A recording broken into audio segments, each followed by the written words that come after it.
Hi everyone, welcome to another Warhammer 3 tier list where today we are looking at the rats of the Under Empire, aka the Skaven.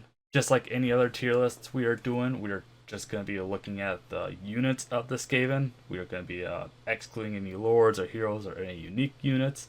In the Skaven's case, I believe it's just Ikit's workshop units that are unique, so don't have to worry about any other units. The way the rating system is going to go, we're going to have the lowest tier be rat food. Guys aren't worth recruiting for your army. They're useless. Feed them to your other rats.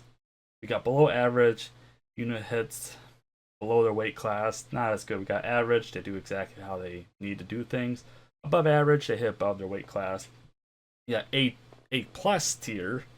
You want to prioritize recruiting these units, and then you got Doomstack, which obviously the name implies you can pretty much just stack the one unit in the army and they could actually get some work done. But the first unit we're going to look at are just the regular Skaven slave units with the swords. They are a tier 1 recruitment, large entity numbers, absolute crap. The, the only thing they have is they move really fast when they're routing, but they'll route like 4 times, and they're really, really unreliable to be a meat shield or to hold a front line in that regard. At least zombies can hold the front line. Same exact thing with the Skaven slaves with the spears. They do have anti-large, but they're just so bad at their jobs that's still not worth recruiting them. And next we just have the clan rats. You would think these guys would go above a higher tier, but nope, they are just as bad. They have better stats overall, but they still can't hold the front line.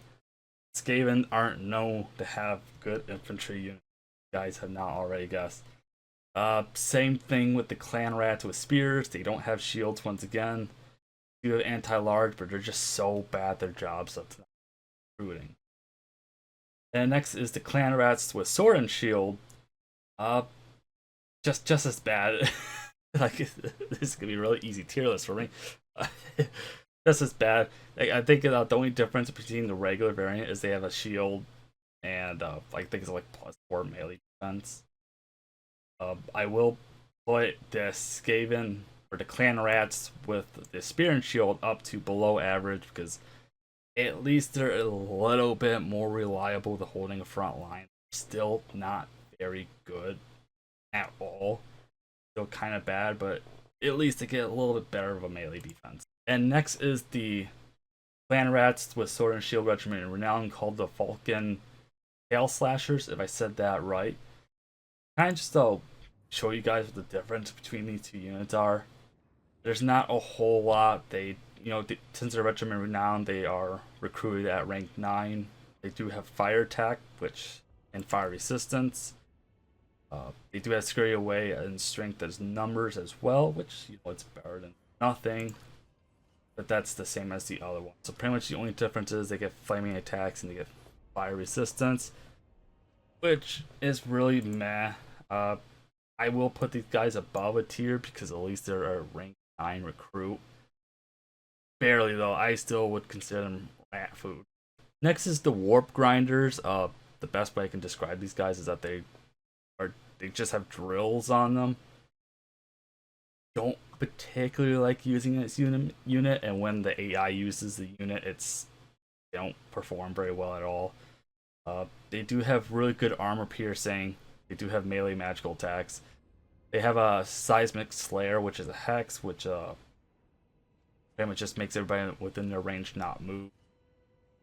They got direct damage area, which is damage per second and speed minus 25%. Carry away. They got Vanguard deploy and wall breaker, siege tracker. 24 entities though. They are a weapons team. They are a really weak weapons team. If you know how to utilize them, they might be pretty good, but they're not very good to me anyway. Next is the Plagues Monks. These guys are actually pretty good in my opinion. They put them above average, and the reason for that is they have frenzy and they have physical resistance, which is actually really nice. It's only 15% physical resistance. They're also anti-infantry, a damage dealer. Pretty decent unit to get. Very much the first good melee infantry you might actually get in the game. Giant air quotes, by the way. Next is the Eshin Triads. I would say they're pretty much the bonuses are large variant of the Plague Monks, except the only problem is they only have 72 entities in their unit. Just kind of really low for what they have. But they got anti-large, armor piercing, as well as Weeping Blade, which is my.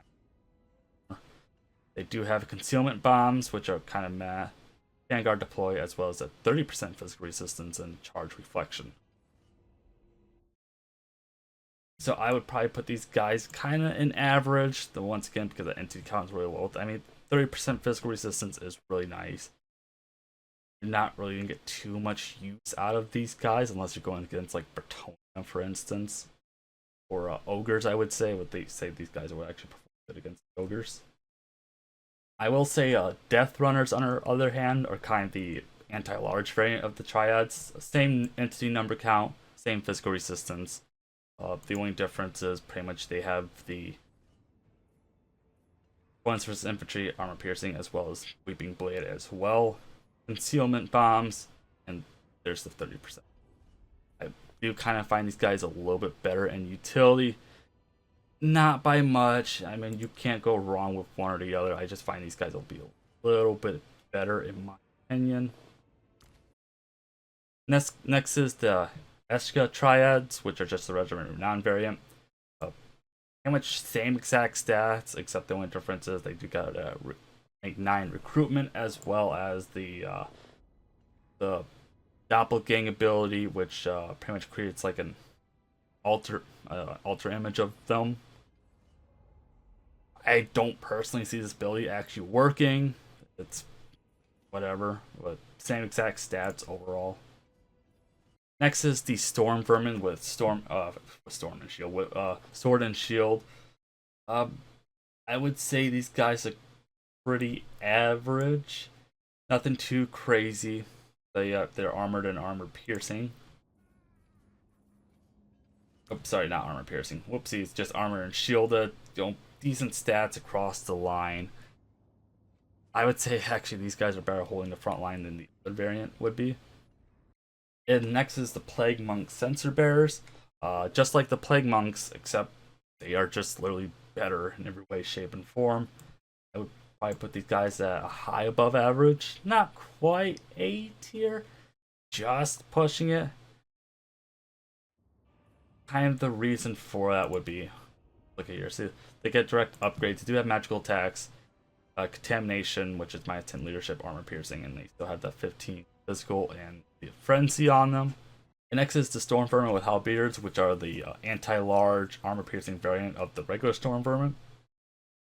I would say these guys are average, maybe pushing below average. I think they're actually worse than regular Storm Vermin because their stat line is actually worse overall. They have worse melee defense and worse attack, worse damage, but they got the armor piercing at large. Next is a Fiskin's Death Squad, which is the Death Runners Regiment Renown. I would honestly kind of put these guys in, let's say high above average. Not quite A tier. There's a reason why I'm putting out the infantry and not the A plus tier. Way better stats. They do have a really nice ability called Duck and Weave, which is speed plus 10% melee defense plus 10 physical resistance plus 10%, which stacks with their 30% physical resistance. So they almost take like half the damage of most Skaven units. Other than that, nothing too crazy. All the stats are the exact same. Rank 9 recruitment unit. Next is the Blight Pack. It's a Regiment Renowned Sensor Bearer unit. Literally the exact same. The only difference is they have the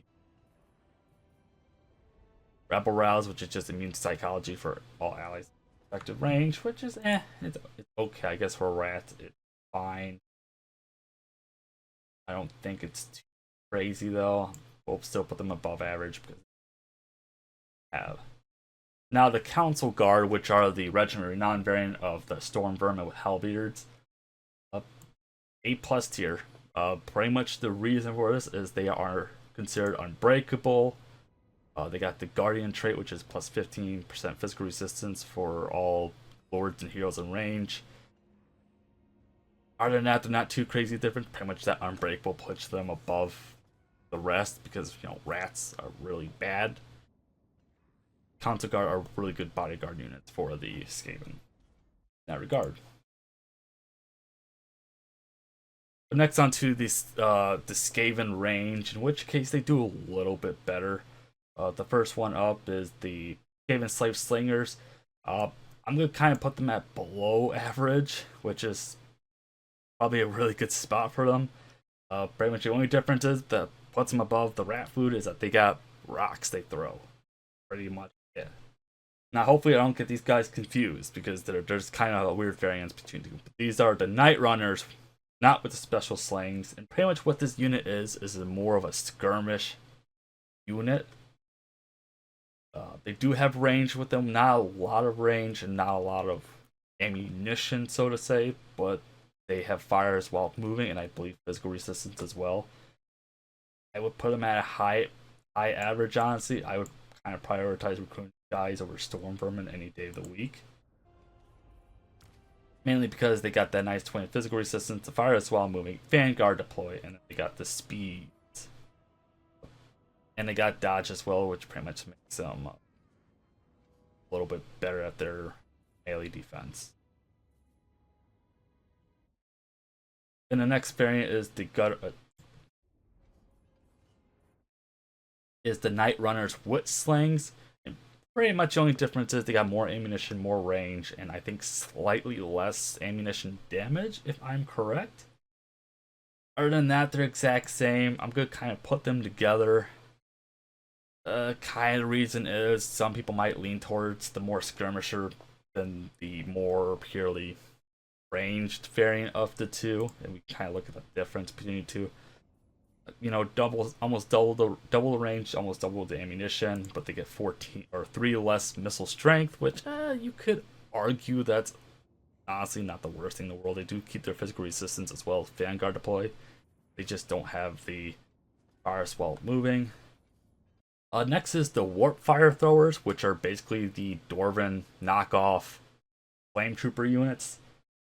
Honestly, they're kind of a high below average for me, and the reason why they're there is they don't have the front line to support them at being such a close range unit. I mean, they got 80 range. They suffer the same problem as the Iron Drakes. They do got flaming ammunition, magical ammunition, as well as the burnt. They do have some speed on them, but not a whole lot. So it's just the problem with them is like when their front line fails, they're going to die immediately because they don't really have the melee stats to tank them either. Next is the Poison Wind Globadiers. Honestly, easily an A tier unit, A plus tier unit, I should say. The reason is they basically throw grenades, so they have a smaller firing arc. They do kind of have to rely on a front line a little bit, but they got magical attack as well as poison wind, which is damage over time, and armor piercing. They are considered anti-large, but I assure you, they don't care where they're throwing their balls at. Whether or not that be other Skaven or our units, they really don't care.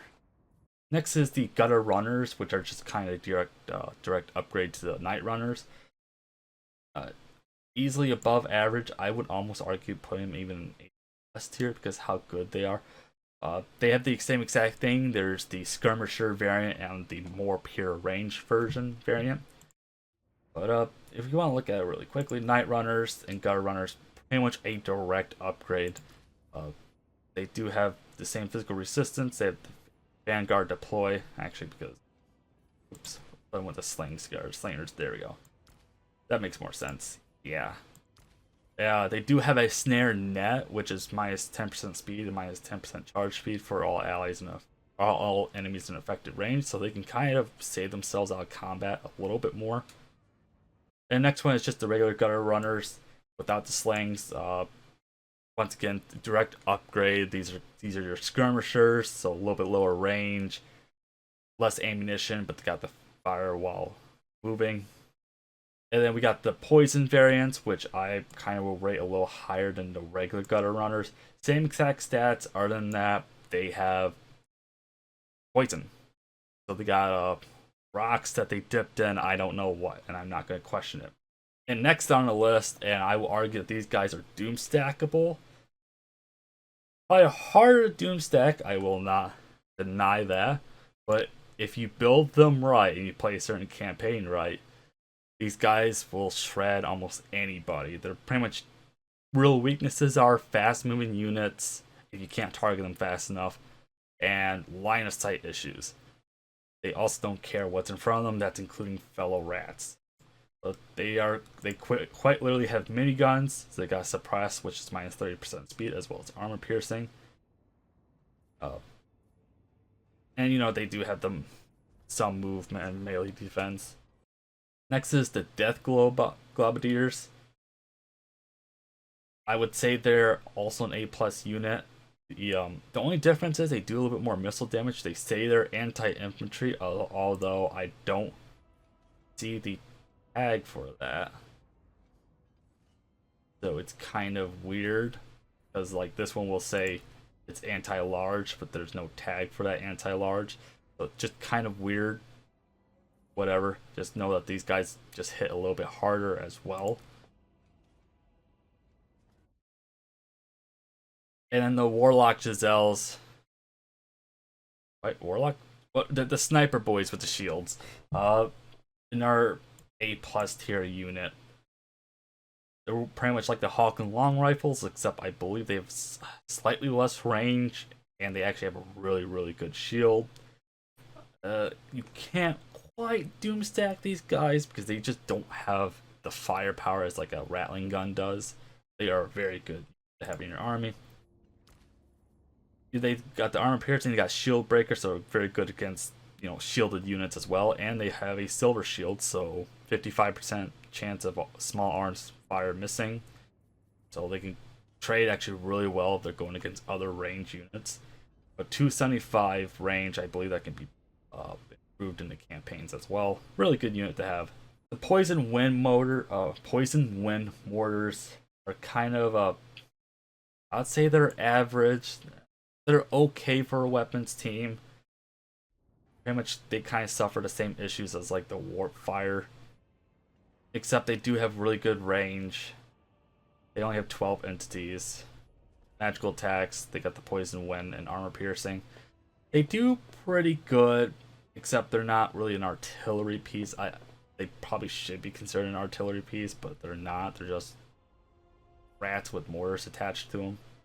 Next is the Teeth Breakers, which is the Rattling Guns Regiment Renown variant, and pretty much the only difference is they get concealment bombs as well as magical attacks, so they're going to especially melt heroes and lords a little bit faster.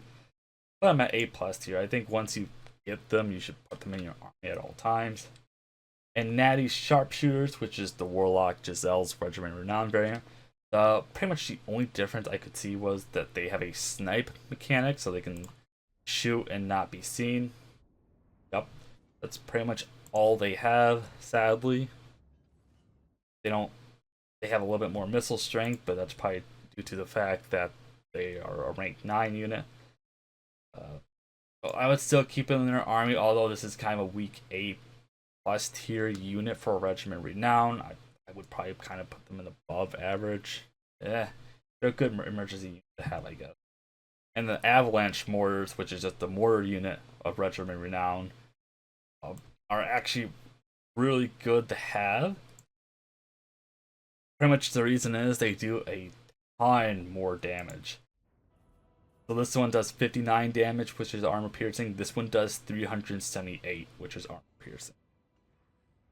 And they also got the Death Globes, which just pretty much means the air is poisoned a little longer than the regular poison wind mortars. Extremely good unit to recruit and have. Thankfully, it's a Regiment Renown, so they don't have to worry about actually building the buildings for it. Next is the Wolf Rats, so this is kind of the more, I think, monsters and cav section. I would kind of put them at average, and I think that's actually kind of being very favorable to them because they have magical attacks as well, armor piercing attacks for, you know, really cheap unit to have. They do got the Vanguard deployed to speed, and they got we're going to ignore that because it's campaign specific. And then there's the poison variant, which it does lose its armor piercing, sadly, and it does lose its magical attacks, which I will kind of put that down. I usually will rate poison higher, but it loses magical and AP, so that's not as good.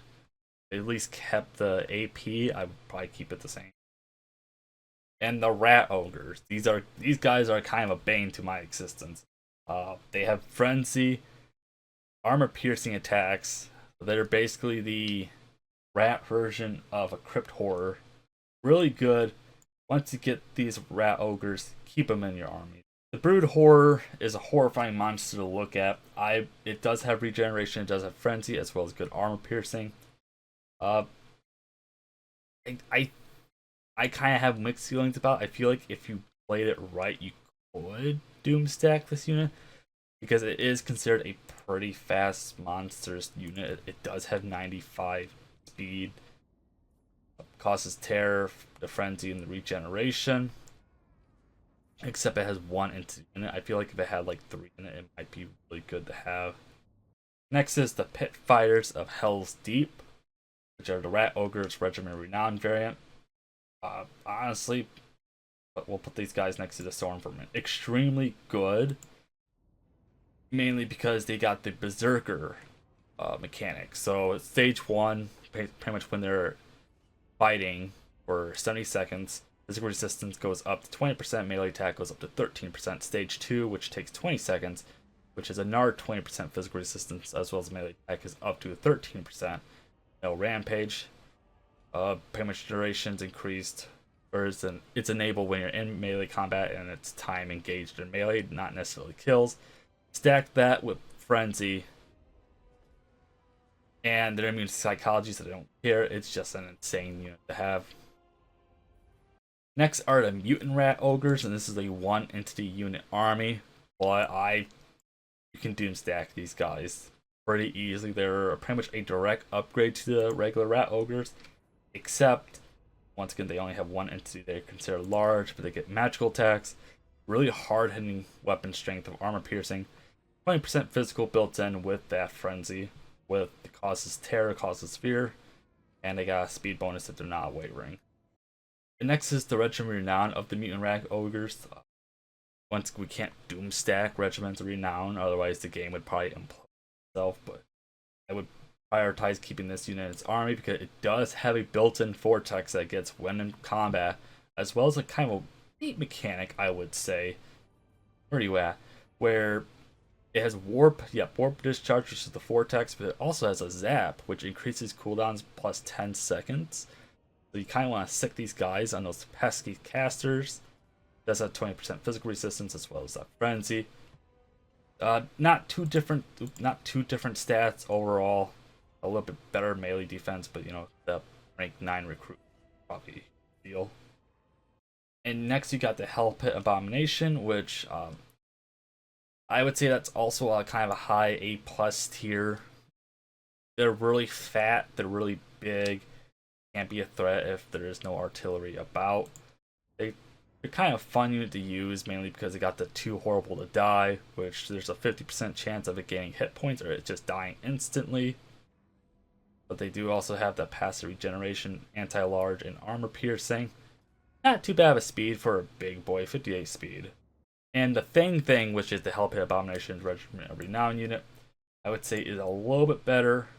And that's mainly because it has a kind of fun ability called Fluid Injection, which is base weapon damage plus 25%, AP weapon damage plus 25%, and melee attack plus 24%, which goes into Rampage, but who cares? It still has that regeneration, the Too Horrible to Die, which hopefully procs for you, because it's a really expensive unit if it's not. And they do get poison attacks time as well. Poison attacks is really nice to have. Fun fact, this has a tag of Too Horrible to Die, and this one doesn't, but yet they have the Too Horrible to Die mechanic still. The more you know. Next is the artillery pieces of or artillery and war machines of the rats. The first one is the Plague Claw Catapult. A+ tier because these things hit like a truck. think the reason why is they have the plague claw contagion, which is when it stays around for a while, it does damage as well over time. Contaminated, minus 10 leadership, armor piercing, magical, really good range. And then you got the Zap Cannon, which I think is absolute trash. I have never seen this thing perform well in combat at all, which is weird because it's basically a cannon, but it like doesn't work very well. I don't know if there's like a targeting issue or what, but it has magical attacks, bonus versus large, and armor piercing. Honestly, just recruit to play called catapults. There's a 30 range difference as well as a 30 damage difference, but this one has a area of effect for a little bit longer. The warp lightning can just sucks. Now the Doom Flayers are an interesting unit to have. I would say they are probably an A+ tier unit, and kind of the reason for that is they're not really considered chariot because they don't really get stuck, but I think the game kind of classes them as a chariot. I think they're just classified as a war machine in this. They got the bonus for infantry, armor piercing, as well as the best defense, which is 24 armor while in melee. Really good stats, and there's 8 of them. Next is Ikit Zapper, which is the Zap Cannon Regiment Renown variant. They do have Zap, which is just plus 10% of the cooldowns. Other than that, pretty much the exact same. It's they're not very good still, sadly. Ikit needs to work on this stuff better. Not good Regiment Renown. Next is the Dwarf Thing Menace, which is the Doom Flayers Regiment Renown variant. The only difference is this thing has armor sundering, which is minus 30 armor fighting against dwarves. Which, it's okay. You know, I would probably put this at above average for this unit. Just because, I mean, minus 30% armor is good. Or 30 armor, not 30% armor. I don't think it's enough to really make it a worthwhile regiment renowned to crew. So, after it's not really that much better. I wish the stats were a little bit better overall. Next is the Doom Wheel, which is basically the Doom Flayers, but a little bit better stats. I don't think it's good at the same time because it's only one entity, and if it gets stuck, it's kind of screwed. I would kind of put this as above average, maybe a slight low tier. You know, we'll put you right in front. We'll put you right there. I have mixed feelings about it because I really can't get this unit to work properly for me at least. But their weapon strength is really strong. They get ammunition with 52 rounds. Missile strength is kind of weak though, but it's armor piercing. It's kind of weird. I don't know what this unit's trying to be. They don't. I think in that regard, it doesn't perform that well because you would think you want to keep this thing out of combat to use all of its ammunition before it went into attack. But since it has one entity, it kind of makes it weak. I feel like if it had 4, have 4 where Doom Flayers have 8, it would be a lot better. Next is the Wheels of Doom, which is the Doom Wheels Regiment Renown variant, which I definitely think goes into A+ tier, and pretty much the reason for that is it has a lot higher missile strength, so it's pretty much gonna really mess up like any lords or heroes that it engages with. And that's my tier list of the Skaven. I just summarize this tier list really quickly. The Skaven have really bad infantry units overall.